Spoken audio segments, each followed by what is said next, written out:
Good morning, afternoon, and evening, wherever you are located. It's early morning here in New Zealand. My name is Dean Morbeck. I'm presenting from Auckland, where I am the Scientific Director for both Fertility Associates in New Zealand and Sunfert International Fertility Center in Malaysia. I have no conflicts of interest to disclose. Today's session is titled, To ICSI or Not to ICSI, How to Maximize Success. And we have a great lineup for you. It's great to see so many of you here. We're going to do things a little differently today, where I will provide a brief introduction, and then I'll hand the stage over to our talented moderators to run the show. This year marks the 28th year since Gianpiero Palermo's seminal paper introduced ICSI to the world, a treatment that revolutionized assisted reproduction, instantaneously providing access to treatment to countless men whose sperm were unable to fertilize an egg, if they even had sperm in their ejaculate. There were many pioneers in this area, two of whom are actually members of this initiative, Jacques Cohen and Peter Nage. If you go back into the early papers, you'll see their names often. Jacques was developing ICSI at the same time as Palermo and was the early pioneer of this in the United States. In fact, most practitioners there today are direct descendants of his teaching. I joined this revolution in 1995, and as I'm a fan of family trees, I proudly share that my family tree includes Jacques. I guess that makes him my ICSI grandfather. I'm sure you like that one, Jacques. They were exciting days as we explored this new technique and offered it to eager patients. ICSI technique hasn't changed much since 1992, though as you'll learn today, there are two primary methods that were introduced. And the differences between these two is actually quite different and important. What has changed is how we apply ICSI. In general, we overuse it. Many clinics use ICSI for all of their patients, mostly to eliminate the risk of an IVF failed fertilization. My interest in this topic was piqued by a presentation of the overuse of ICSI by Denny Sakis 2 years ago in Australia. From that talk, I took a deep dive into my New Zealand data, which I'd like to share with you now as an introduction to the topic. But first, let's hear from you via a poll regarding your beliefs about the use of ICSI. So we'll just go ahead and load a poll, and please vote and submit your answer.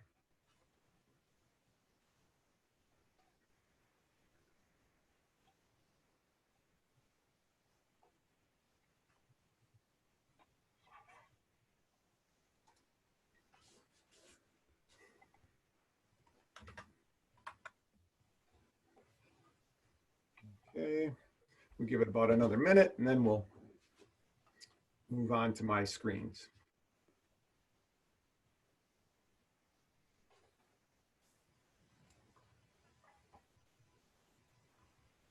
Okay, should we see what we got?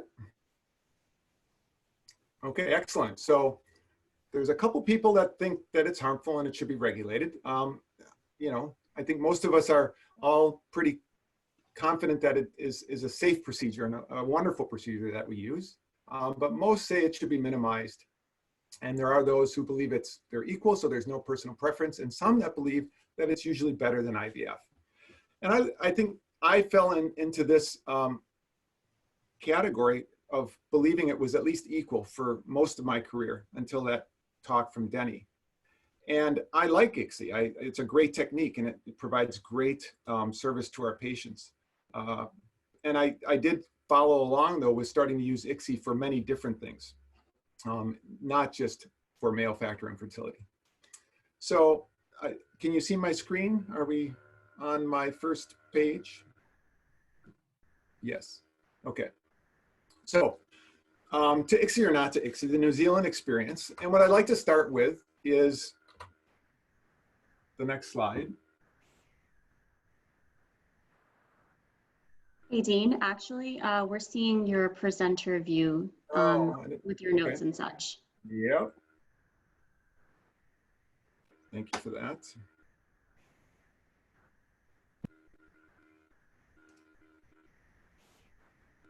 Is that better? Is that the proper screen? Perfect. Yep. Okay.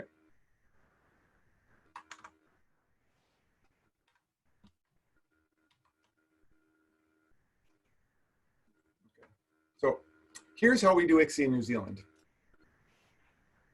with a video that doesn't work. So this is our aspiration ICSI, where we aspirate the cytoplasm up into the pipette. And this is commonly done. This is the way I've seen it mostly done throughout the world in the US. And we're going to hear about a different method today. So setting the stage that this is how we do ICSI. And if we look at our results in New Zealand, we have the traditional way of looking at ICSI results, which is the ICSI FERT rate per egg injected. And that's the orange line. And it shows you that we're about the average. We're in the Vienna consensus ballpark of 70%. You know, the Vienna consensus indicates that 80% fertilization per egg injected is aspirational. We'd like to be there. We are above the 65% minimal threshold. The lower line, the blue line, shows you the IVF fertilization rate per egg collected. And so you can see that in general, it's lower than ICSI. And when we present data to both the doctors and the patients about our ICSI FERT rates, we usually do it this way, which provides some measure of superiority for ICSI over IVF because of presenting it this way. But this is really comparing things with different denominators. And so if we look at the actual direct comparison of ICSI per collected egg versus IVF per collected egg, you see that the green line is quite a bit lower when we factor in all the eggs. Now, of course, you can argue that it's not really a fair comparison either, because IVF has the benefit of allowing some eggs to mature that we're not going to ICSI. And that's clearly something that's going on here that contributes to this lower rate, but it is still 10 to 15% lower FERT rate compared to IVF. So if we take out that other method of comparing the two, you can see that we get fewer embryos with ICSI when our FERT rate is 70%. Now, if we were able to get up to 80%, you would close that gap. And that's a really important point that I noted from then diving into this analysis and looking at our data differently. Now, you may also think, well, ICSI usually uses sperm that's compromised, so maybe the lower FERT rate is due to that. And this graph just shows you that the IVF FERT rate consistently runs above the male factor, as well as only female factor and unexplained. And this is, I failed to mention, 3 years of data from our clinics in New Zealand. And there's at least 200 patients in each of these treatments per quarter. So what about blastocyst rate? Well, we also see that IVF gives us more blastocysts per 2PN. Although the numbers are pretty close, it's only about a 2 to 3% difference. When looked at it this way, you'd say, okay, there's probably not a huge difference between the two, and that patient care probably isn't all that much different when your fertilization rate is at 70%. But remember, we're not using the same denominator in the ICSI for the actual fertilization rate. And so if we do include per egg blastocyst utilization rate, you see that we're running a bit more than 5%, 5 to 6% difference in blastocysts used with ICSI versus IVF, again, with a 70% FERT rate for ICSI. So improving our ICSI FERT rate would likely close this gap quite a bit. So that's the experience that we've had in New Zealand. I'm going to stop sharing my slide. It's just offered as an introduction.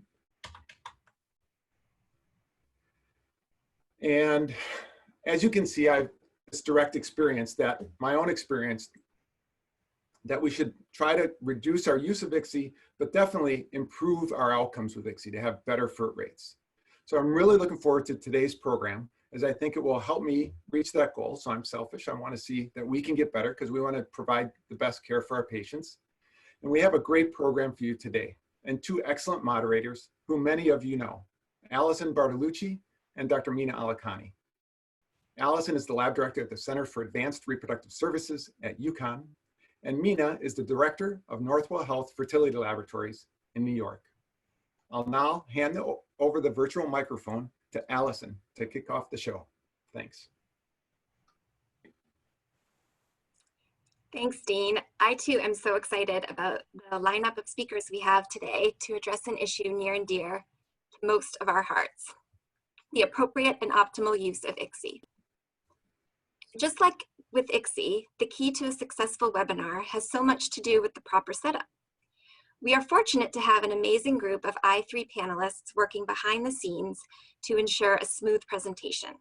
They include Thomas Elliott, Jacques Cohen, Marianne Saveztek, Shaista Sadruddin, Peter Naj, Kelly Ketterson, Giles Palmer, and Eva Schenkman. In addition, our speakers have each invited expert panelists, including Dr. David McCullough, Dr. Junaid Kashir, and Erin Fisher to answer your questions during the presentations. Okay, so speaking of questions, please note that all the questions to the speakers must be asked through the Q&A feature at the bottom of your screen. Please do not use the chat function for questions, as our panelists do not respond to the questions posted there. The submitted questions will be answered either verbally by the speakers or in writing by the panelists today or after the session. Answers will also be posted on the website. We ask that you please do not use the Q&A or chat area for solicitation of any products or companies. And lastly, if you miss any of this session, whether it's from actually doing an ICSI or some other reason, no worries, it will be recorded and available later via a link on our website. The disclosures and bios of speakers and moderators can also be found on our website at ivfmeeting.com under the 16th session. Okay, so it's time to get down to business. Our presentations today will be addressing what we think is the cutting edge of how ICSI is utilized, improved, and modified. Let's get started and see if you agree. Over to you, Mina.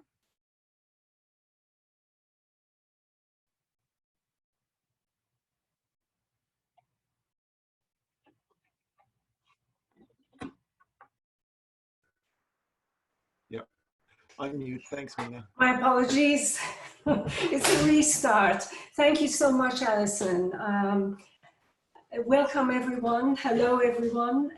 It's my pleasure to introduce the first speaker, a good friend and colleague of many years and a fellow New Yorker, Dr. Caroline McCaffrey. Dr. McCaffrey is the laboratory director at NYU Langone Fertility in New York, which is now part of the Inception network of clinics. She's been at NYU for over 20 years, and she started there as an embryologist, and since 2010, she has been directing their very busy program while also engaging in research, lecturing nationally and internationally, and publishing. The NYU group has been among a minority of IVF programs that has not subscribed to the concept of ICSI for all. And Caroline's lab continues to successfully use conventional insemination in a majority of their cases. We're fortunate to have Caroline here today to tell us why, and perhaps even share some secrets of her success with this policy. Now, without further ado, Caroline, please. You're on mute. Just took it off. There you go. Hi, everybody. Thank you, Mina, for such a nice introduction. And thank you to the International Initiative for inviting me. I feel very honored to be invited to speak at a forum like this, and welcome everybody. So, shall I start?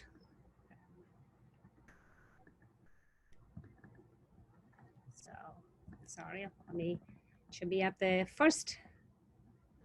Okay, so can everyone hear me? We can hear you, Caroline. Oh. Okay, so as Mina informed everyone, I am going to speak about how you minimize the use of ICSI and still achieve high success rates in IVF. And certainly a lot of our data will confirm what Dean introduced in the introduction, and our experience has been exactly what Dean has said. And I have no conflict of interest, and I have worked at NYU for a long time. So our interest with minimizing ICSI actually has gone back to the beginning of the inception of the program. And we certainly, I think it's always a challenge to resist the feeling of should you do ICSI, because of course it's an easier phone call to a patient if they have low or no FERT, and you can say we did everything, rather than, okay, there's another option we can take. And recently we were even more involved in looking at our data for two reasons. One, actually, it was after a conversation with a colleague from another fertility, Dawn Kalk at Yale New Haven, and she actually brought up the point to me and wanted to revisit the idea of whether ICSI was, you know, harmful, certainly in some groups. So to continue, the ethos at NYU has always been that although ICSI is one of the greatest advances in our field, it is overused and should only be used for clinically proven indications. And we have long subscribed to this belief. Back in 2007, these are two publications that have come from our program over the years. The first one on the top left-hand side shows a publication from 2007 looking at a retrospective review of cycles in our program.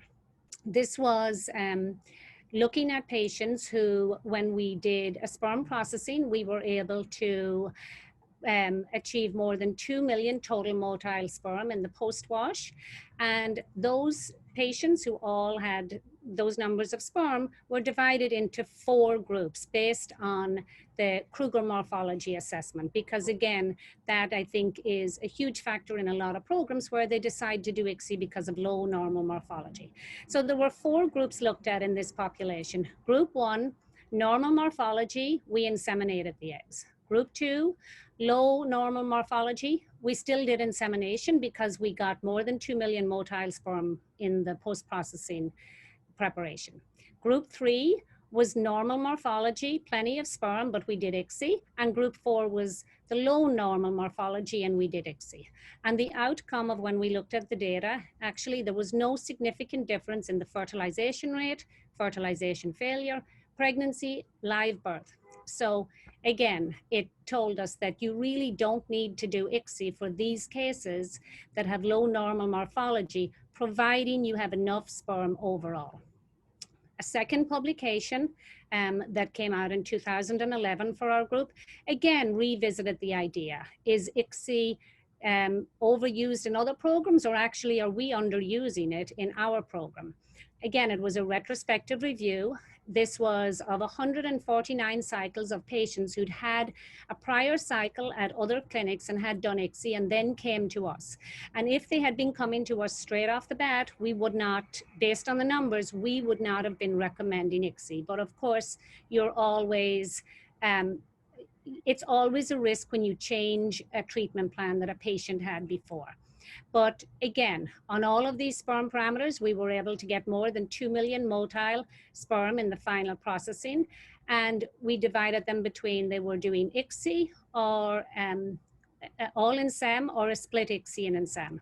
And the outcome of the study showed that, again, there was no significant difference in fertilization rate, implantation rate, clinical pregnancy rate, or live birth.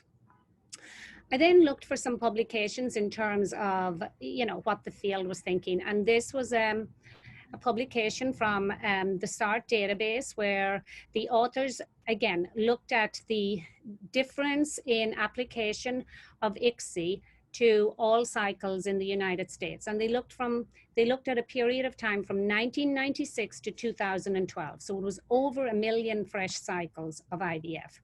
And they found that in that period of time, the use of ICSI actually doubled.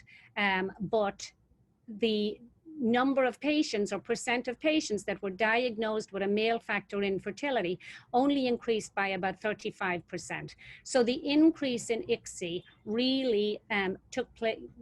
It encompassed the people who were not being diagnosed with male infertility, and that's where the increase really happened. But when they looked at the data, again, they found that there was no improvement in reproductive outcomes, and that they concluded that it was being overused in these patients.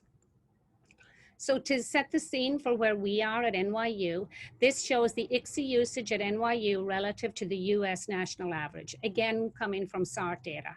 It spans the period of 2003 right up to 2018, and we haven't really changed since then.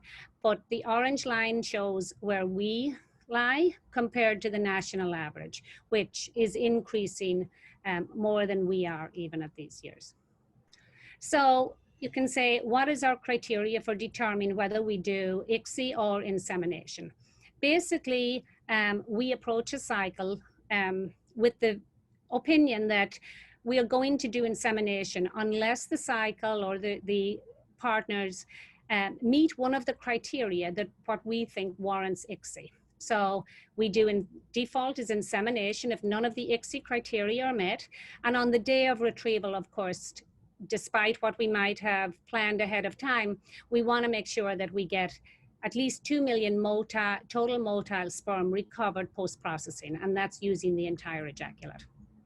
So our ICSI criteria means that if we get less than 2 million total motile, then we will end up doing ICSI. If there is an obvious male factor, and I've put in here these numbers of less than 20 million and 40% motility, but truthfully, it's a little loose in our hands because you can have slightly less than 20 million in the ejaculate per male and better motility and end up with a really good prep. And in that case, we'll plan to do insemination in the absence of any other reason.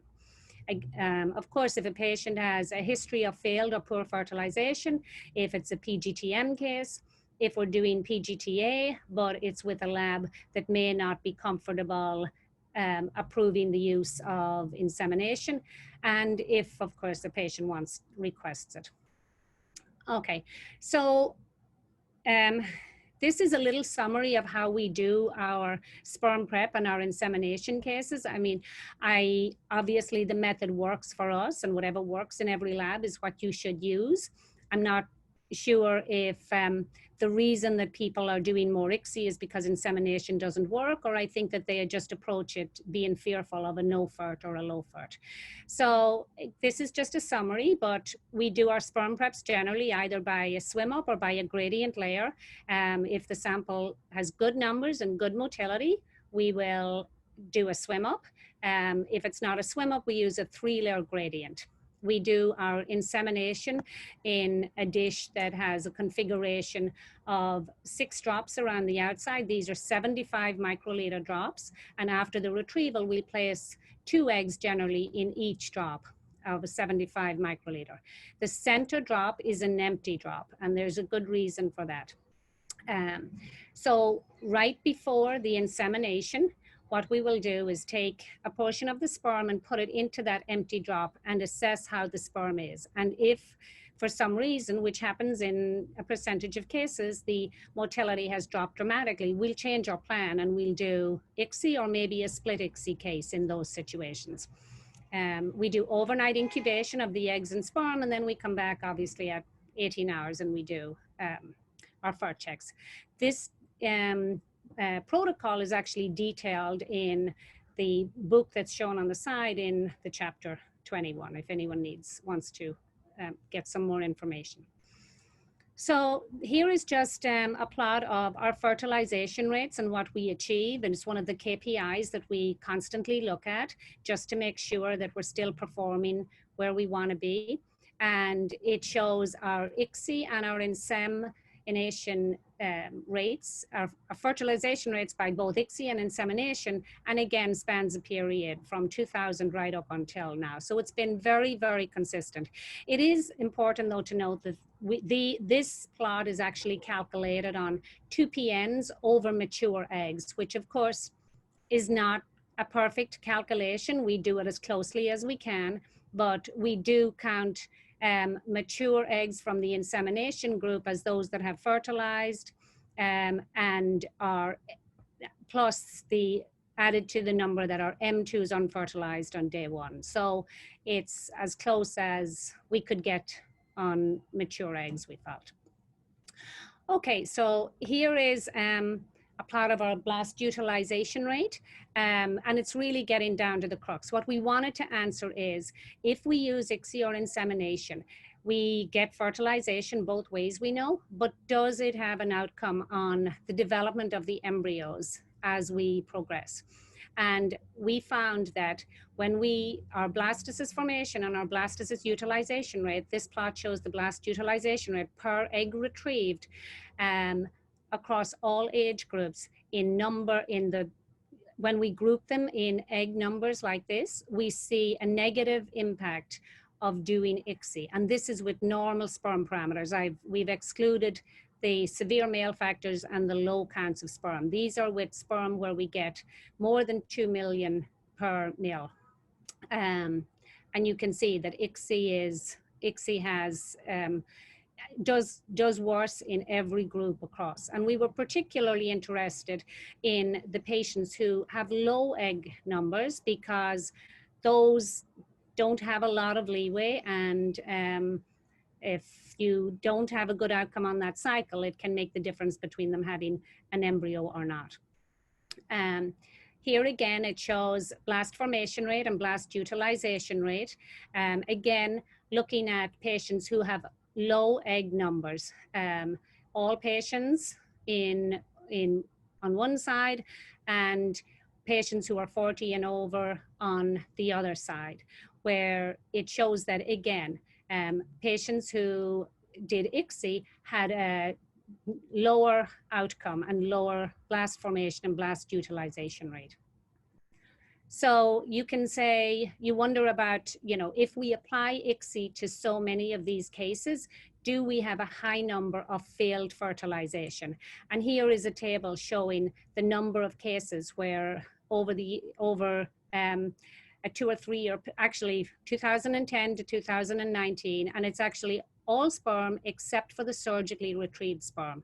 So again, this would include some low counts of sperm that we would not want to do insemination on, but you can see that our percentage of cases where we get no fertilization is 1.8% on the ICSI, 1.3% on the insemination. However, on those cases where we do get fertilization failure, the average number of eggs is much lower in those situations than in cases where we do have fertilization. Okay, so I'm basically going to summarize the reasons of why we think ICSI should be just reserved for patients who really need it. There have been numerous studies that have shown that for non-male factor infertility, ICSI does not improve outcomes.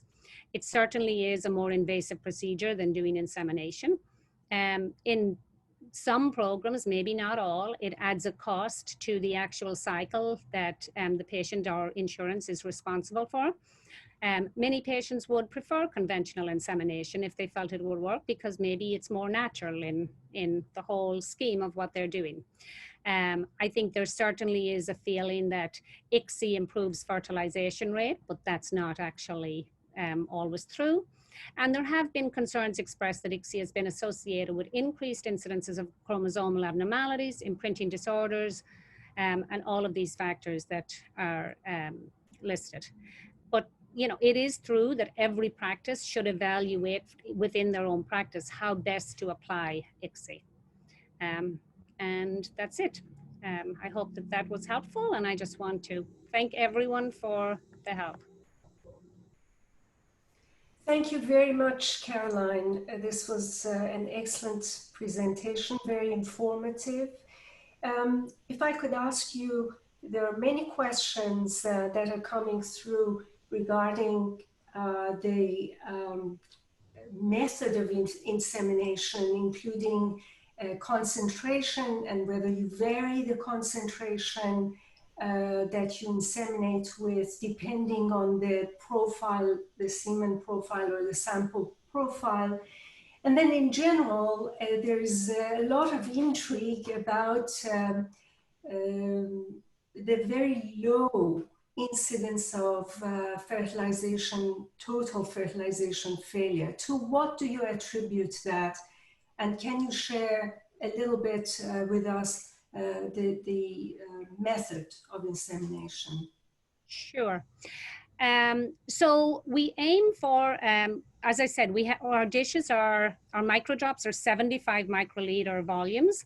We aim for about 50,000 motile sperm in the drop, and that generally has 2 eggs in the drop.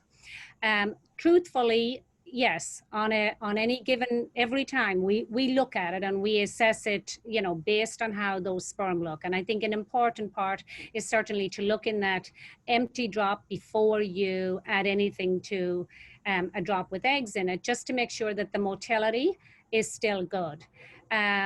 So it's detailed in the chapter, because I know I don't have a lot of time to go in here into the details. And I'm sorry, the second part of your question? Regarding the very low incidence of total fertilization failure. I really believe that in most cases where like that, if the sperm parameters look pretty normal, that a fertilization failure is more got to do with the egg quality than the sperm. Now, you can do ICSI in those cases, and maybe you will force fertilization to happen, but you'll often see that in those cases too, those embryos won't develop and become blastocysts or actually have an outcome. But nothing is 100%, so of course there are some cases that do fine. What we did find, certainly we looked at before, if you have a total fertilization failure, you're obviously faced with the decision, do you do rescue ICSI, day 1 ICSI? And when we looked at our data before about doing day 1 ICSI, we found that it really only helped the younger patients with a good number of eggs who probably their eggs were on the immature side when we did insemination. Or maybe they have a maturity issue and it takes them a little longer to get there. And with those younger patients who have a lot of eggs and we do ICSI, day 1 ICSI, we have had some success and live births with those. But with older patients, doing day 1 ICSI did not help so much. Again, if we have a FERT failure, of course, next time around, we're going to do ICSI. But there are also some of those instances where you don't even get fertilization with ICSI on those, or good development of embryos, even if you do get fertilization. So I think it's impossible to say for sure, and I guess Karl's talk is is definitely going to help us understand a little bit more about that. But I think the majority is due to an egg factor. So, and it's hard to recognize those ahead of time. Thank you very much. Alison? Okay, thank you. So while our next speaker gets his presentation loaded, I will give him a brief introduction. Our next speaker needs very little introduction. When we think of experts in this field who have made some of the most meaningful contributions to not only the conditions within the lab, but also in improving the performance and continuing education of embryologists, Joe Conaghan is at the top of the list. Dr. Conaghan has over 3 decades of expertise in human embryology and is best known for his studies on embryo culture and metabolism.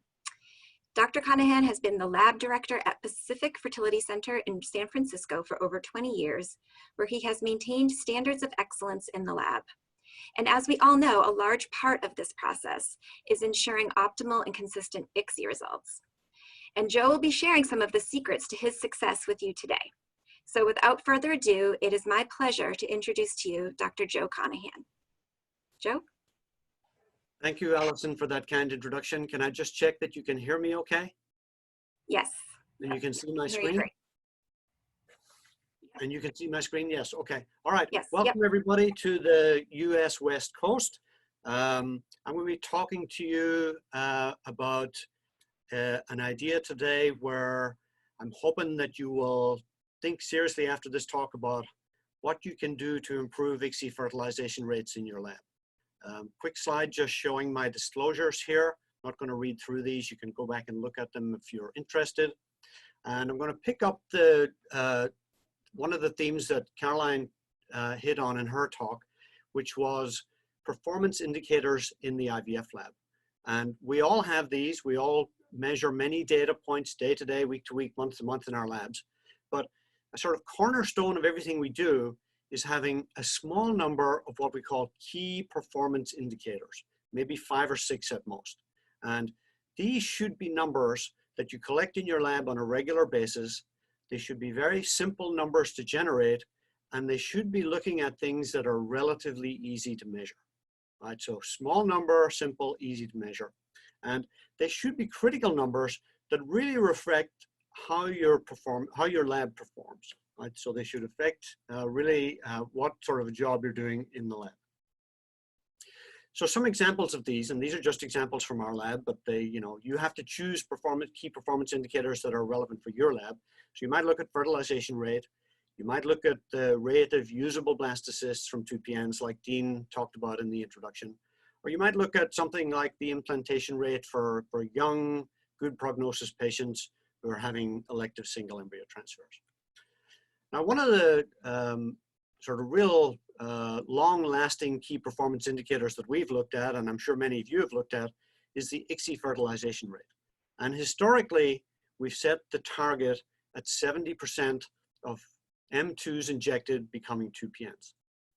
And we sit down every so often and we go through our data and we look at our key performance indicators. And when we reach our target, we pat ourselves on the back and we say, okay, good job, we've reached our target again. But we were in a meeting one day and we realized that this number, 70% fertilization with ICSI, it was the same number as the last time we sat down and met. And it was the same number as the year before. And it was the same number as the year before that. And although we were reaching our target, we weren't improving. We had this consistent, maybe good quality program where we're getting consistently 70% fertilization, but we were never raising the bar. So we said to ourselves, okay, what can we do to make this number better next time we sit down and have this meeting? And we thought, how about if we set the KPI at 75% instead of 70% where it's been all of these years? And how are we going to do that? Well, we can look at other measures. Right? We can dig into the data and we can look at how individual embryologists are performing. Right? We could look at specific numbers like how many eggs an individual embryologist is killing, or how many 3PNs they generate.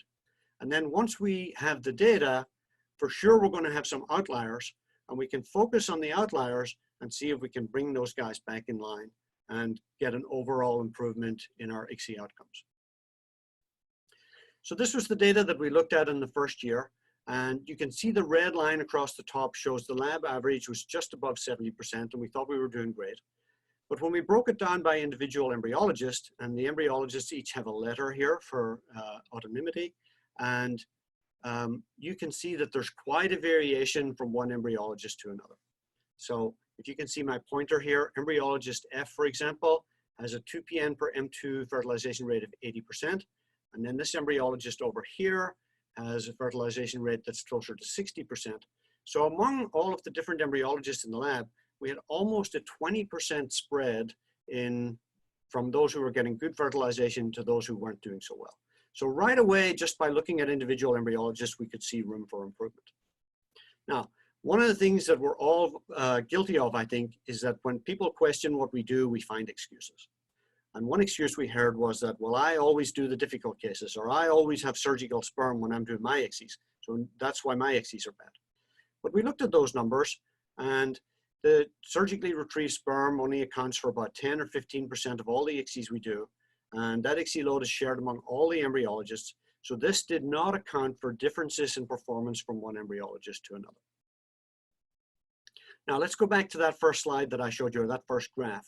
And you'll notice here that I have one bar in red right now.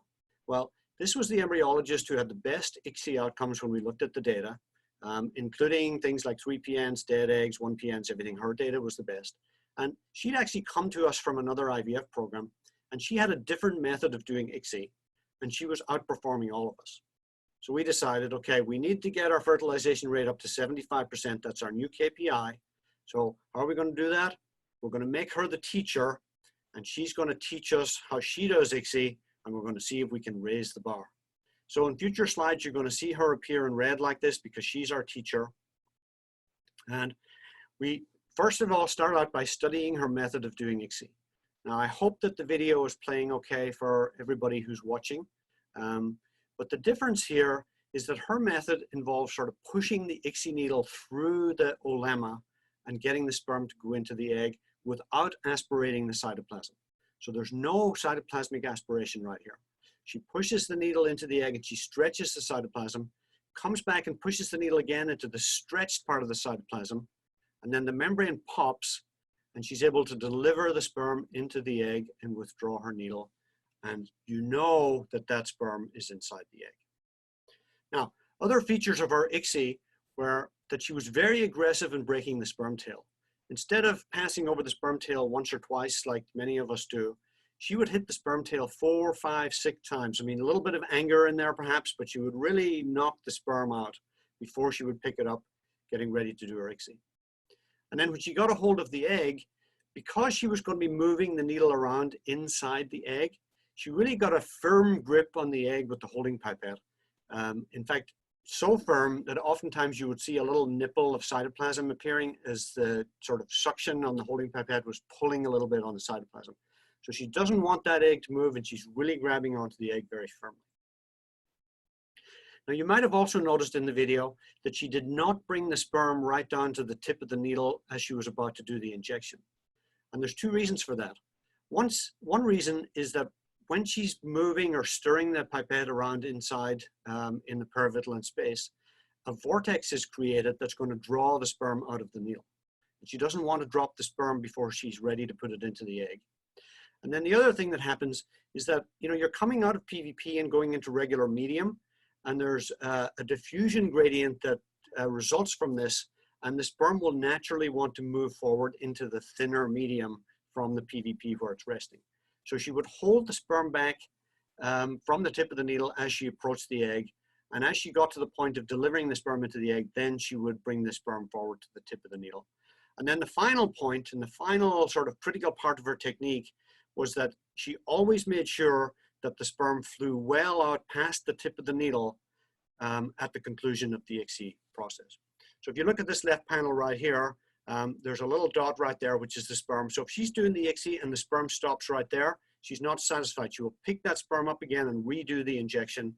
And the idea is that the sperm ends up, you can see in the right panel, the sperm is way over here on the other side of the egg, well away from the needle. It's really traveled into the cytoplasm. So this is the correct way to do it. And if the sperm doesn't go in, then you have to pick it up and redo the procedure again. So here's another video. Sperm is not quite at the tip of the needle, as you can see here. And we go in deep into the cytoplasm, and then we pull back and we go into the stretched part of the cytoplasm, and you see that membrane pop, and then you can deliver the sperm successfully into the cytoplasm. Now, one other feature that we've incorporated is that we've moved away from the traditional ICSI needle, which is narrower at the front and wider at the back. And we now use these very narrow ICSI pipettes that are just about the size of the sperm. We think that maybe these give us a little bit of better sperm selection because there will be some sperm that we try to pick up that won't fit in the needle. Perhaps they do less egg damage because they're smaller. And for those of you who do aspiration ICSIs, they might perhaps generate less aspiration pressure, doing less damage to the egg. So we've also moved to these narrow ICSI pipettes. So how did we do? Here we are, year 2. Our teacher has been teaching us and trying to coach us to do better ICSIs. And you can see, again, the red line across the center right here shows that we got our lab average up to 76% just after 1 year of training and trying to improve our performance. So with a concerted effort, we got our fertilization rate up by 5%. But if you look at the individual embryologists across the board right here, you can see that some are more consistent than others. So some embryologists here, like the first 4, are very consistent, and then we get a lot of consistency over here. You can see that our teacher is still a star performer in the group. And then what I want to draw your attention to now is this green bar over here. We had a trainee embryologist who was ready to begin learning ICSI, and she only learned from the teacher. She only learned this new method of ICSI. She never learned to do aspiration ICSI. So she was our trainee, and in her first year of ICSI, she was like the 2nd or 3rd best person at doing it in the lab. So she only learned that method, and right from the very beginning, she was doing very well. So we kept this going, and we kept learning, and we kept trying to be more consistent. And the following year, we got our fertilization rate up to 77%, as you can see here. And our teacher and trainee are still star performers. But now more people in the lab are coming up with their numbers, and we're getting that higher average fertilization rate. So by pushing on with this and being determined and keeping going and trying to raise the bar, we did get up to 77%, And when we got that far, we thought, well, now we're at 77%. Why don't we set the KPI to 80%? So we never rested where we were. We just kept going and we decided, all right, we want to keep getting better. And as we kept doing this, and you can see that this is over a very long period of time. So this is year 4 and year 5 with over 5,000 eggs injected each year. And you see we did get the lab average just above 80%. Now you can see that, again, among the individual embryologists, we have some great consistency here. But even when you get to this point where you're very happy with your fertilization rates and you have good consistency, there's still always opportunities for improving. And you can dig into the data a little deeper. And for example, this is the same data set, but now we're looking at the dead eggs post-ICSI. And you can see here that there's a couple of embryologists that have very much higher than average numbers of dead eggs with their ICSIs. So we can still go back and we can sit down with these 2 individuals and we can refine their performance a little bit, and we can continue to improve our outcomes as we go forward. This slide just shows you a more detailed description of this procedure. And for those of you who are interested in trying it and want to learn it, it's very difficult to learn. It took me personally perhaps 3 or 6 months before I felt like I was really proficient at using this method. But for anyone who really wants it, you can always go back and look at the video and you can go through this method and make sure that you have it before you try it. And it's a very successful method, and it's something that for us now, we've been doing it for over 5 years, so it's relatively easy to perform. You're just going into that stretched part of the membrane until it pops. And remember, the key thing is that you want the sperm to really shoot out the end of the needle and go to the other side of the egg. And then when you go home that night, you know that that sperm is in the egg. There's no doubt that you put the sperm inside the egg, and you can feel really satisfied with your ICSI performance. Now, we can also be creative about new ways to improve our performance. And another thing that we've introduced is that we've started splitting ICSIs between 2 embryologists. And that way, it introduces a little bit of healthy competition in the lab. Because, you know, if I'm doing an ICSI and I have Dean Morbeck beside me and he's also doing an ICSI, I know I got to bring my A game because I know Dean is good, right? So there's a little bit of healthy competition there. It also tells us perhaps sometimes if I do an ICSI and I don't do very well, but my co-embryologist did very well, then maybe I didn't perform very well that day.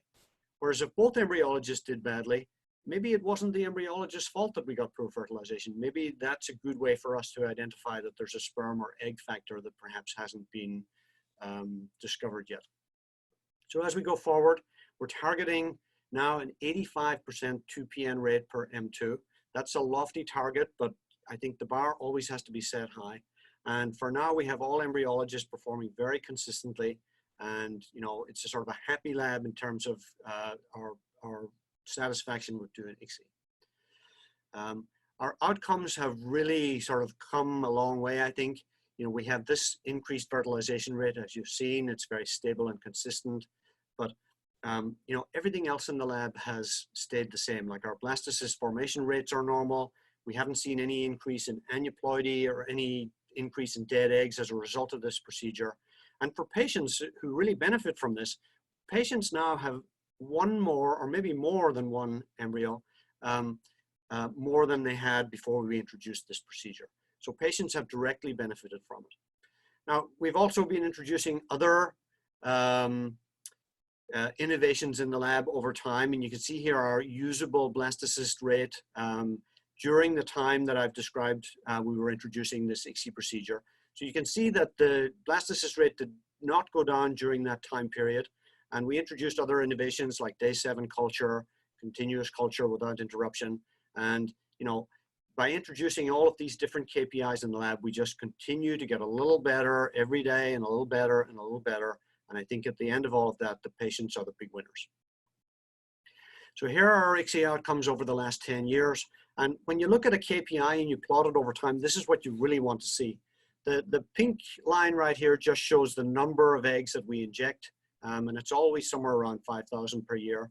And then you can see that, you know, 10 years ago, our fertilization rate was down here around 70%. And you want to see this line just going up over time and gradually climbing up.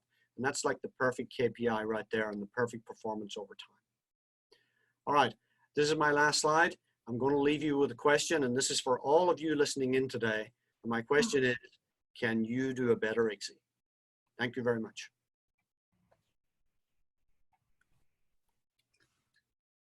Thanks, Joe. That was amazing. It actually brought back a lot of memories for me because back in the day, Lynette Scott, I don't know if any of you remember her, but she taught me, I was ICSIing using aspiration, and she taught me and our other embryologists how to do this technique. And what I remember is that it was as you alluded to, it was a very difficult training process. So I'm curious what your tips were to implement this in a clinical lab that needed to get the ICSIs done, but kind of like what your process was to turn everyone over, to convert everyone to this technique. Yeah, so I did dig down and try and find out, okay, what is the origin of this technique? Because the embryologist who came to us came from UCSF. So I went to the lab director at UCSF and I started probing, and it turns out that this was the original ICSI technique that was pioneered back in Belgium in the early 1990s. But what they found was that it was a very difficult technique to teach, and they found that the aspiration technique that most people use was much easier to teach, and people got that much quicker. So that ended up being the kind of superior method for doing ICSI. But if you go to people who've been around for a long time, Jacques and I were talking about this yesterday. Jacques calls this the stirring method. And Jacques said that's the method they had in Cornell back in the early 90s. This was the original method. Lynette Scott had that method. You learned that method. I mean, this method has been around for a long time. For training purposes, I think you got to do it systematically. And the way we did it was we did it one person at a time. We didn't try and change the whole lab all in one time and all in a short space of time. We did it slowly and methodically, and we took embryologists one at a time and said, okay, you got to evolve, you got to adopt, and you got to learn this technique. And we had this one teacher in the lab who really sat with those individuals and really coached them and got them. And me, myself, many times I felt like giving up, because when you're pushing your needle against the membrane and it's not breaking, you just feel like, well, I'll just aspirate it and then I'll get the sperm in. And you just got to persist and stick with it, and you will get there in the end. Yeah, great. Thank you very much. Mina, I'll hand it back to you. Thank you very much, Alison. It's my pleasure now to introduce our next speaker, Dr. Karl Swann. Dr. Swann completed his undergraduate and PhD studies in physiology at University College London. He's currently in the School of Biosciences at Cardiff University, where in addition to research, he teaches physiology and cell biology. Dr. Swann's research focus is oocyte activation and in mammalian oocytes, and he was the first to describe the existence of a soluble sperm protein that is introduced by the sperm to activate the oocyte after gamete fusion. In his talk today, he will tell us precisely about this mechanism and what can be done if activation fails. Dr. Swann. Thank you very much. I'm going to talk about how the sperm triggers oocyte activation and what can be done if activation fails, particularly with relevance to ICSI. I should say I have no financial or other interest to declare. So oocyte activation, as you can see in this first image, is clearly indicated by the formation of these two pronuclei. And when the oocyte is activated, you get the pseudopronuclei in the polar bodies. And when I say activation, I'm going to mean the endpoint of activation with the formation of these two pronuclei. And one of the things that I've been studying for years is the calcium changes involved at fertilization, because this actually drives all the events of activation. Exocytosis, which are less visible, but all the events of activation are driven by calcium changes. So it really holds the key to understanding why the egg is activated and successfully. And I think this is relevant to ICSI because with ICSI, of course, the sperm is going to be placed in the cytoplasm. So you could say there shouldn't be any barriers to the egg being fertilized. Despite the great success of ICSI over the years that we've heard about, there are still cases where ICSI fails. And in fact, there's a figure that varies a lot from different clinics, but between 1% and 5% cases of ICSI cycles, you can get total fertilization. None of the oocytes are fertilized, and that's obviously very distressing. I also want to talk about the sort of ceiling that we've heard from already in this session, which is where we find that typically the success rate of fertilization or an oocyte activation after ICSI is around 70% per oocyte. One way of flipping that and thinking about it differently is to say that we have about a 30% failure rate per oocyte. That's clearly disappointing because of 1 in 3 to 1 in 4 oocytes not fertilizing and not activating, which is actually the main cause of lost fertility. The oocyte not activating, despite the fact you put the sperm in, seems to me to be a barrier that we should be able to overcome. And we've heard in the previous talks there might be ways of doing that. I suggest that this is actually a problem as much with the sperm as with the oocyte. And in fact, it's something I think we can hope to overcome, because if we look at the procedure in mice, for example, the success rate there is actually higher. So we get 90 to 100% success rates with ICSI in mice. And that even happens when the sperm are sort of, the heads are broken off, and you can freeze dry the sperm. You can do all kinds of things to the sperm head, and you can still inject into the oocyte and get a very high success rate in ICSI. So ICSI can work at high success rates in species. I think it's important to understand the differences between human and mouse in that situation. If we look at what happens at fertilization, we know now that the way the oocyte is activated is by a series of calcium changes, which consist of oscillations, these sharp spike-like increases in calcium, which are about a 10-fold change, and they occur for an hour or two, and they take the oocyte from the meiotic arrest phase through polar body emission up to the formation of these 2 pronuclei. And this phenomenon is seen in all mammals, and we know that these oscillations are critical for activating the oocyte. If you don't have any calcium oscillations, you don't get development. And it also appears that you have to have a certain number. You have to have several calcium spikes to get any activation. And the number of number of pulses seems to affect later development, which is also significant. And 10 to 20 calcium spikes is probably what you need to see proper development. This phenomenon not only occurs in mouse, it's been measured to occur in humans. This is a study from Charles Kingsland's group in Liverpool a number of years ago, where they showed calcium spikes also occur during human IVF. They're pretty similar as a phenomenon to the mouse. The main difference is that the frequency is somewhat lower, and they probably last a little bit longer, but it occurs in humans as well. We know a lot now about the nature of the signaling pathway that initiates these calcium changes in mouse and humans. And there is a specific protein called phospholipase C-zeta. And this is a sperm-specific protein found in all mammals. And it's introduced into the egg after sperm-egg fusion in normal IVF. And it generates a molecule called IP3, which causes the changes in calcium. In ICSI, there's good evidence that this is also involved in both mouse and human in causing oocyte activation, where the factor's inside the sperm so it can be released in the ICSI process. Now, PLC-zeta accounts for the oscillations. There's lots of evidence for that. And one of the pieces of evidence, which actually is a useful way of making the eggs oscillate, is you can inject PLC-zeta into the egg in the form of RNA. And if you do that, you can trigger calcium oscillations. You can see here in the mouse. If you get the right dose of RNA, you can get calcium oscillations similar to fertilization. And that then causes activation. And if you look at development, you can get development up to the blastocyst stage with this sort of technique at the same rates that you see from IVF in the mouse. We've done the same thing in human oocytes a number of years ago. And again, you have to use quite a low concentration of RNA. This is a pipette concentration here, but you can get low frequency calcium oscillations in human oocytes, and that will give rise to pre-implantation development as well, parthenogenetically. So it's an effective way of stimulating human oocytes to develop.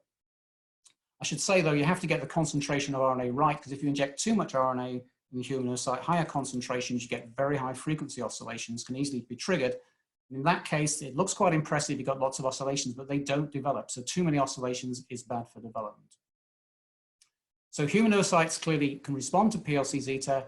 It's also present in sperm, and we've been looking at PLC-zeta in sperm for a number of years. You can see in the mouse and pig up here, the staining, and the green is an antibody staining PLC-zeta in the sperm, and these sperm have been fixed and permeabilized. So PLC-zeta is in the back end of the head of the sperm, and it's inside the sperm, and it's in the right position to come out at fertilization because it's that back end of the head that first fuses with the egg. Unfortunately, in human sperm, it's not quite so consistent. This is a paper from my former colleague, Junaid Kashir, where you can see human sperm is quite variable in its localization. Some sperm do have the localization in the equatorial region, but in many cases, you either have the PLC-zeta apparently in the acrosome, or else there's no PLC-zeta at all. So it looks like what you're seeing is quite a lot of variation. And this happens in control sperm samples as well as samples from male factor infertility patients. The PLC zeta appears to be rather variable in human sperm. And I think this is going to have consequences for ICSI, because if you pick up a sperm without any PLC zeta, it's very unlikely to activate the oocyte. Now, there's actually evidence that this might be a particular problem, even with control samples, from studies that have been done by Bjorn Heidrich's lab in Belgium, where they've looked at calcium oscillations during ICSI. They've done this is in human oocytes with human sperm. And what they find is these 4 panels show the different variations of calcium oscillation patterns.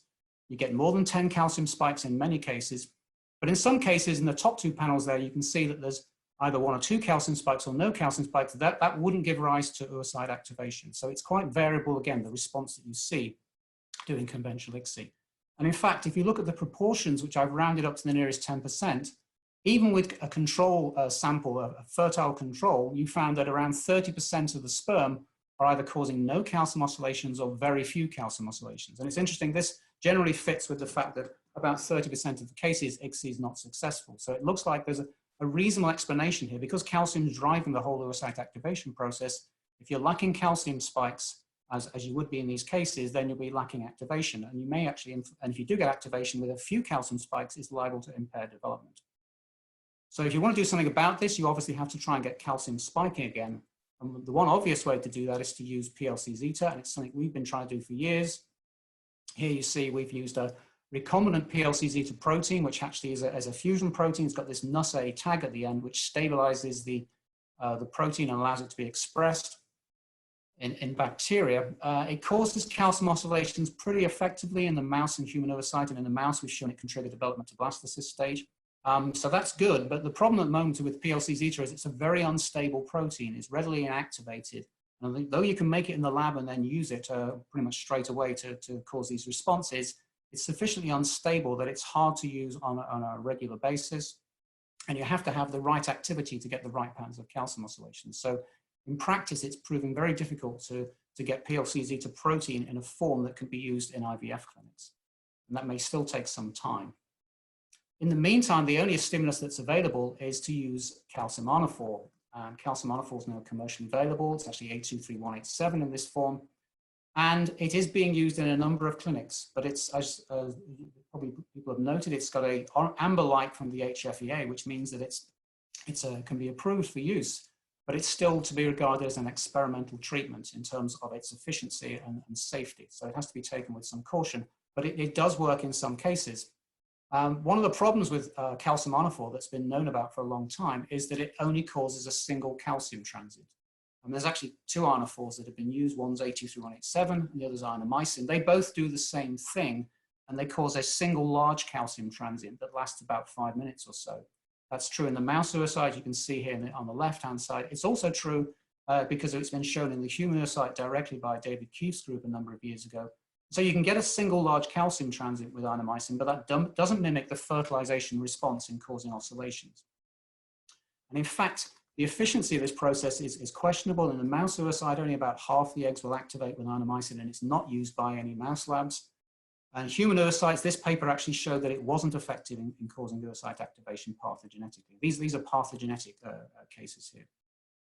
So ionophore is of questionable efficiency as much as anything. And we decided to try and test how good Inomycin was compared with PLC zeta and things that cause calcium oscillations using a mouse model of failed ICSI.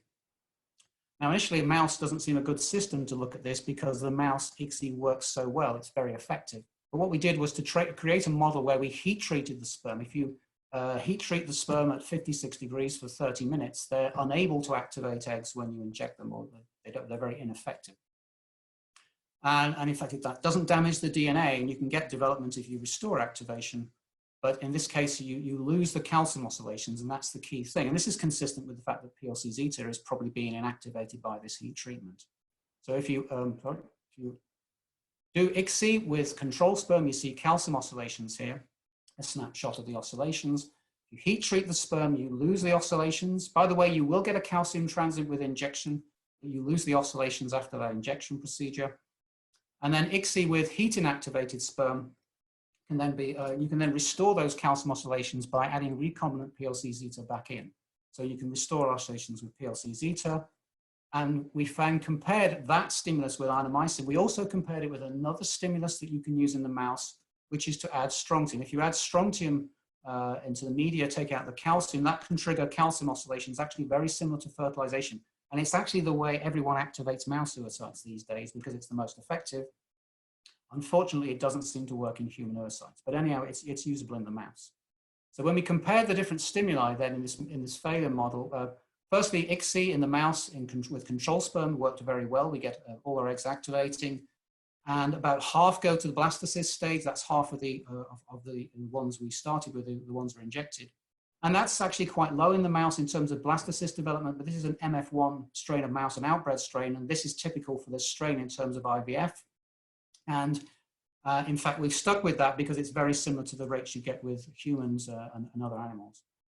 So with ICSI, you get good activation, but if you heat treat the sperm, you lose that ability to get development. Actually, you do get some oocytes activating, and that's probably as a result of the injection procedure, which, as I say, can cause a big, large calcium transient. So it's hard to avoid that. So you are actually getting a calcium transient, even if you've got no PLCZ in the sperm, but the development subsequently is very poor, and we didn't get any blastocysts in this case.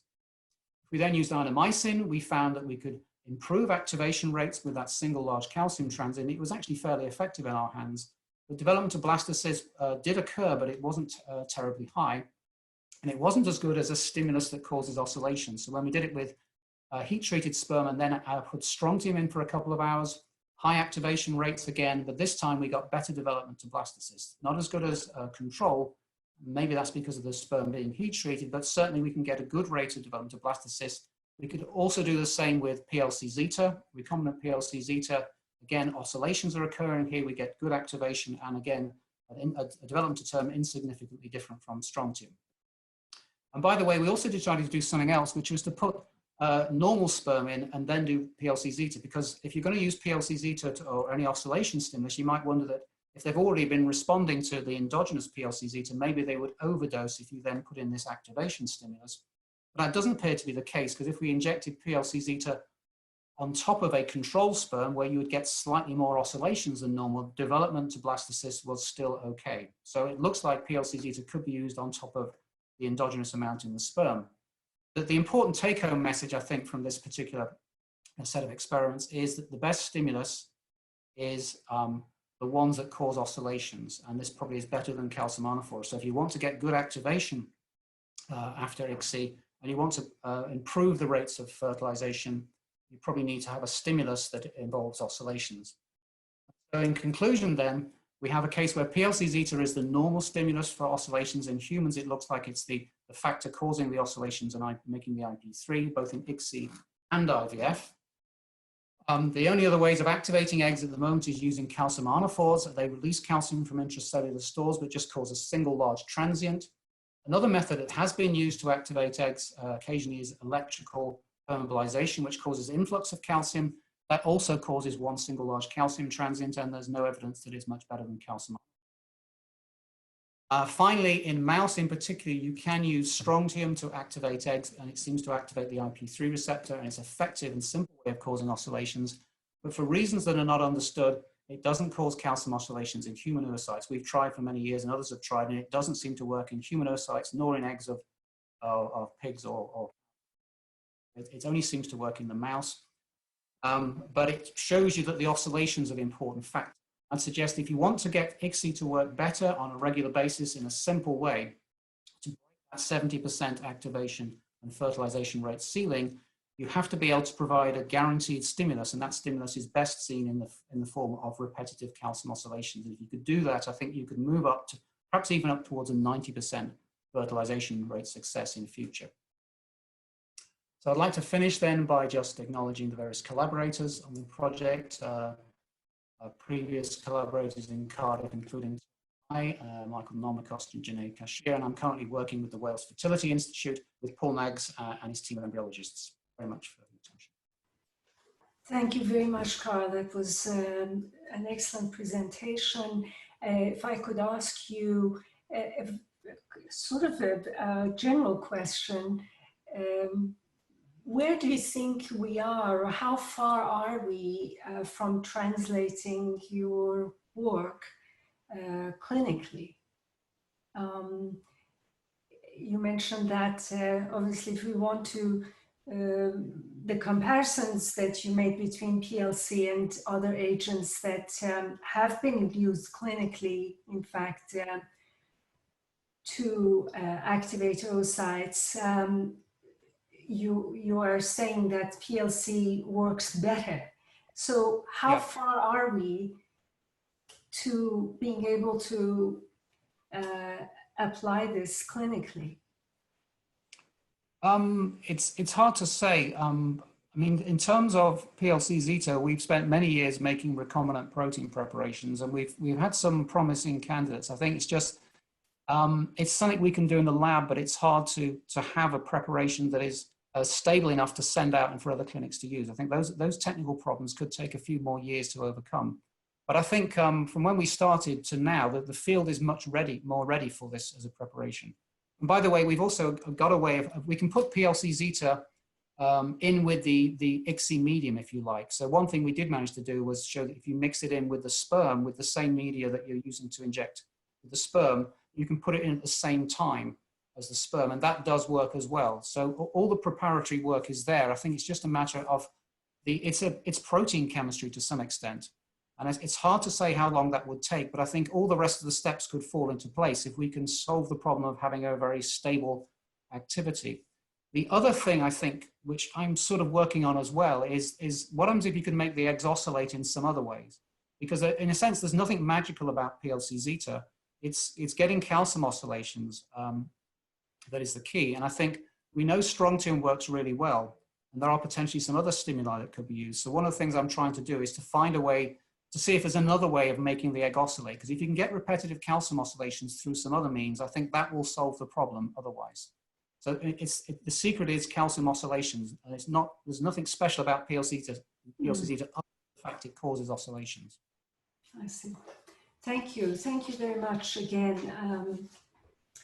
And thank you to all the speakers. If I were to sum up what we have learned today, I would say that number one, it's still possible to achieve good fertilization and development rates with conventional IVF in the absence of severe male factor, and that in some non-male factor cases, results may be better with IVF than with ICSI. Number two is that technique still matters. And some subtleties of ICSI methodology, which may have been lost over the decades as we have gotten away from the early 1990s, may in fact make a difference in its efficiency. And third is that some instances of fertilization failure following ICSI are likely due to failure of oocyte activation via sperm-delivered PLC zeta, and that this molecule or other molecules, as Karl eloquently described, may have both diagnostic and therapeutic potential in ART. What we have not discussed here today, and an important subject, is the children born following ICSI. Some adverse effects have been reported, but studies, particularly on neurodevelopment in infancy and childhood, are generally reassuring. What we need, and this is easier said than done, are more studies on health in adolescence and adulthood, with particular focus on metabolic and reproductive endpoints. I hope we will see more discussions along these lines on this platform in the future. And now I'd like to pass this on to Alison and open the session to questions and answers. Alison. Thank you, Mina. So we've received a lot of questions, as you can imagine. I'm going to go through a few of them, and we'll take turns presenting them to some of the speakers, or all of the speakers. I just want to circle back to Joe. There are quite a few of questions regarding people are wanting more details about some of the outcome data comparing the two different ICSI techniques. For example, what is the usable blastocyst rate of this technique compared to the traditional ICSI? Is there a difference in implantation rate or embryo quality in general? So hoping that you could elaborate on that. And how have you looked at that? Did you do sibling splits, or just like for you to share that with us? Thank you, Alison, for that question. We get that question a lot. When people see this ICSI technique for the first time, many of them sort of pull back and say, whoa, that looks like it's tough on the egg, because it's different than what they're used to doing. But it's worth remembering that this was the original ICSI technique, and the aspiration technique was only developed because it was easier to teach. And when you put a needle into an egg and you break the cytoplasm by aspiration, you're generating a lot of force on the membrane, and you're sucking the cytoplasm right out of the egg all the way up your needle. This technique is much gentler because you stretch out the membrane and you basically slide the needle through the membrane without sort of rupturing it in a violent way that happens during aspiration. And all of the outcome data, right from the very start, all of the outcome data was either the same or better than before. So for example, when we looked at things like the number of dead eggs, or the number of 3PNs, the number of 1PNs, abnormal fertilizations, everything was either the same or better.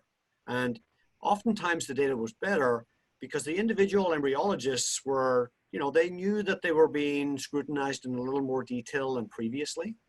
So they were very careful in doing their ICSIs, and the data across the board got better. Now, we do track usable blastocysts, and by usable blastocyst, we mean the number of 2PNs that end up either being transferred fresh or vitrified. So we consider a blastocyst usable if it got used for something. And that number has typically been around 50% in our program. I showed one slide with red bars on it, how that number has also improved over time as we've introduced new innovations into the lab, like day 7 culture. We've looked at implantation rate, we've looked at aneuploidy in these eggs and resulting embryos, and everything is either the same or better. Most of those numbers, like aneuploidy, for example, that didn't change. We were reassured by that. So we have been pretty exhaustive in looking at all of this stuff in detail, and we've not seen any red flags. Okay. And just to confirm, the technique that you're talking about also includes the change in the crushing of the sperm and the different needle too, right? That was all at the same time? Yeah, you get to take your anger out on the sperm a little bit. You kind of beat it around the dish 4 or 5 times, and then you pick it up and inject it. So yeah, that's included in the technique. The thinner needle is included in the technique. Yeah, it's an evolution for sure. Mm-hmm. Okay. Okay, Caroline, there are some questions for you regarding assessment of aneuploidy in IVF versus ICSI embryos. If you could comment on that, please. Yes, we tried to look at that and get some data together for this presentation. The problem is that as you narrow down every group, then the numbers become difficult to find significance. But certainly, we actually look at our euploidy and aneuploidy rate stratified by age over patients. And I can't say, I know yet exactly, ICSI versus insemination, but we've been reassured by what we have seen at this point in terms of when we do insemination, we get more usable blasts and more euploid embryos from that. I think one of our main concerns, like I had said in the presentation, was it's okay if you have a good number of blasts you know, whether you do ICSI or insemination. But when you're in a group of, you know, maybe an older patient or a patient with diminished ovarian reserve who has very few eggs, if you don't get to a blastocyst, you can't even get to a euploid blast. So. Thank you. Alison? Okay, question for Karl. Karl, you mentioned the use of calcium ionophore and the fact that it is being used clinically, just even though there is an amber label. What are your thoughts on that in terms, as it relates to specifically blastocyst development? Do you think it could have a negative effect on the development of the embryo? I don't think there's any evidence for that. I mean, in terms of percentage of going to blastocysts, it's better than controls. I mean, and often the controls are the previous ICSI cycle, actually, if you look at the human data. So it does seem to improve. I mean, you get a situation where you get virtually no blastocysts, you get some blastocysts. I don't think there's any evidence that those blastocysts are more aneuploid in any way. I don't know there's any studies out there doing that, but there were studies that many years ago on bovine embryos, which are activated via different procedures. And it was noticeable there was a small increase in aneuploidy when they used calcium ionophore there. And they didn't get that with PLC zeta, which was interesting. So there was a suggestion that PLC zeta, I mean, being a more natural stimulus, is probably less liable to cause aneuploidy. And I think that's a possibility. But that was done, you know, where you got lots of bovine oocytes that are very, very similar quality and background. So you could distinguish an effect there. No one's shown that in human yet. But I would imagine that the calcium transient goes very high with ionophore, and that might be an issue because it's abnormally high. Whereas when you use strontium or PLC zeta, the calcium doesn't go as high. It doesn't stress the egg out as much. Mm-hmm. Okay, thank you. Joe, there is a question, a technical question about aspiration during this method, that in the end you do aspirate some cytoplasm before injecting the sperm, correct? So I saw that among the questions that came in, that a couple of participants had said, oh, it looks like you're aspirating the cytoplasm a little. So what happens when you're doing an ICSI is you're bringing the sperm down towards the end of your needle, and you have a little bit of forward pressure in the needle, keeping that sperm down at the end. And when you pop through the olemma, get through the cell membrane, what you do is you relax that pressure that you have in your needle. You're not really sucking back, or you're not really aspirating. You're just relaxing the pressure in your needle, and you're watching to see that the cytoplasm just flows into your needle by itself. And that's then a true measure that you've really broken the membrane and yet you're now inside the cytoplasm. And once you see that the cytoplasm is running freely into your needle like that, you can then go ahead and shove the sperm right into the egg. Okay.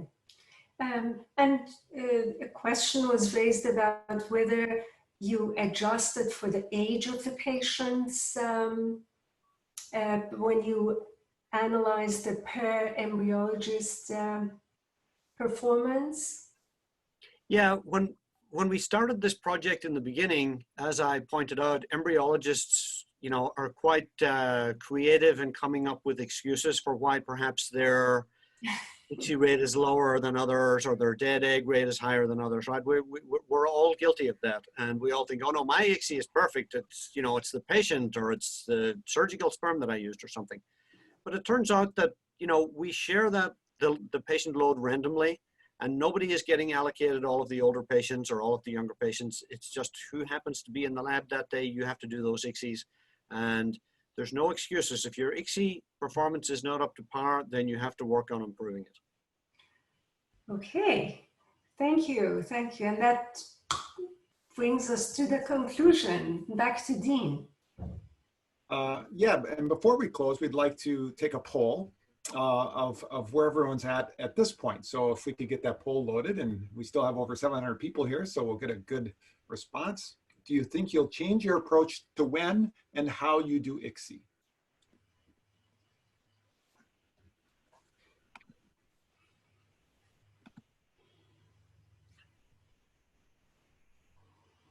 Yes, while we're waiting a few seconds, I just have to comment that this has been really illuminating to me to really understand the history of the different ICSI methods, coming kind of full circle, how it's easier to train with the aspiration method. And that's how I learned and taught a lot of people since. But clearly, the origins of it can give us better rates. So thanks, Joe, for sharing that. All right, let's see the results. Okay, good. A third, yes, we should do less and can do better. And the others, yes, we can improve success rates. So that's good to see. All right, well, I think we accomplished our mission here. I did, I learned some more, and I know some of my embryologists here in New Zealand and Malaysia are watching, so hopefully we can work on improving our outcomes as well. So thank you everyone for taking time to participate in this session and the discussion. We'd particularly like to thank the 3 speakers again, as well as our fantastic moderators, Doctors Alison Bartolucci and Mina Alikani. I'd like to take this opportunity to point out and congratulate Alison for just obtaining her doctorate. Great job. Thank you also to the organizing committee of this initiative, Thomas Elliott, Shaista Shadrudin, Kelly Ketterson, Marianne Savetsik, Giles Palmer, and Doctors Jacques Cohen and Peter Naj. There's a tremendous amount of work that goes on behind the scenes to pull this off. Thank you all for the huge amount of time you spend on this endeavor. I would like to encourage all of you in the audience to contact i3 if you would like to help create or submit some website content through our website, or if you have ideas about partnership. So far, over 15 embryology and science organizations have pledged their support. And please join us on Tuesday, same time, same station, for session 17, a roundtable discussion with experts, daily hands-on management of IVF laboratory, what works and how. This is on Tuesday, May 26th. It'll be a best practice seminar, which will have a Q&A with all attendees. Please join us. See you all and be safe.